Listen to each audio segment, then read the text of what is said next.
Hello అండి అందరికీ. రీసెంట్గా యెమెన్ దేశానికి చెందిన హౌతీ రెబల్స్ ఒక దుర్మార్గమైన పని చేశారు. ఆ పని ఏంటి అంటే సముద్రంలో ఉన్న ఇంటర్నెట్ కేబుల్స్ని కట్ చేశారనమాట.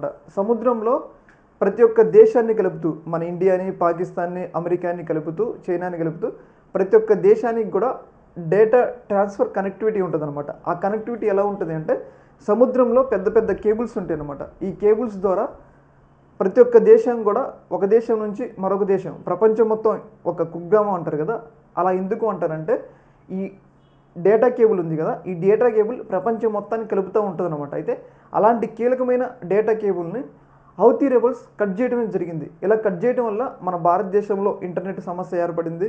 అలాగే పాకిస్తాన్, చైనా లాంటి దేశాల్లో కూడా ఇంటర్నెట్ సమస్యలు ఏర్పడ్డాయి. ముఖ్యంగా మల్టీనేషనల్ కంపెనీలకు సంబంధించిన ఐటీ సేవలు ఇవన్నీ కూడా ఈ డేటా కేబుల్స్ ఆధారంగా పనిచేస్తాయి అన్నమాట. వీళ్ళు ఈ కేబుల్స్ డేటా ఇస్తేనే ప్రతి ఒక్క ఇంటర్నెట్ అనేది ముందుకు నడుస్తుంది, లేకపోతే ఇంటర్నెట్ అనేది కొలాప్స్ అయిపోద్ది అనమాట. అయితే అలాంటి కీలకమైన డేటా కేబుల్ని రీసెంట్గా హౌతీ రెబల్స్ కట్ చేయడమే జరిగింది. అయితే వీళ్ళు ఎందుకు కట్ చేశారు అంటే ఈ డేటా కేబుల్స్ కట్ చేయడం యొక్క హౌతీ లక్ష్యం ఏంటి అంటే ముఖ్యంగా ఈ డేటా కేబుల్ నష్టం కట్ చేస్తే నష్టం ఎవరికి అంటే అమెరికాకి, అమెరికా కంపెనీలకి. ఎందుకంటే ఐటీ ఇవన్నీ సర్వీసులు అన్నీ కూడా ఈ డేటా కేబుల్ ఆధారంగా పనిచేస్తాయి.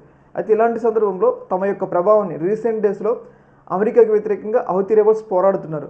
దీన్ని దృష్టిలో పెట్టుకుని తమ యొక్క ప్రభావాన్ని ప్రపంచానికి, అలాగే సౌదీ లాంటి, ఇజ్రాయెల్ లాంటి, అమెరికా లాంటి దేశాలకు తెలియజేయడం కోసం వాళ్ళు ఈ కేబుల్స్ కట్ చేశారు అని చెప్పేసి మనకైతే అర్థమవుతుంది.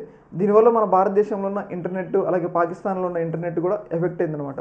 ప్రపంచం మొత్తం డేటా ట్రాన్స్ఫర్ కావడానికి ఉపయోగపడేది సముద్ర గర్భంలో ఉన్న ఈ యొక్క కీలకమైన ట్రాన్స్ఫర్ కేబుల్స్ ఉంటాయి అన్నమాట. అచ్చంటి కీలకమైన కేబుల్స్ని రద్దు చేసి తమ ప్రభావాన్ని చాటుకున్నారు. దీన్ని అయితే త్వరలో పునరుద్ధరిస్తారని చెప్పేసి మనకైతే అర్థమవుతుంది అనమాట. ఈ యొక్క అంశంలో మీ యొక్క అభిప్రాయాన్ని కింద కామెంట్లో తెలియజేయండి. ఒక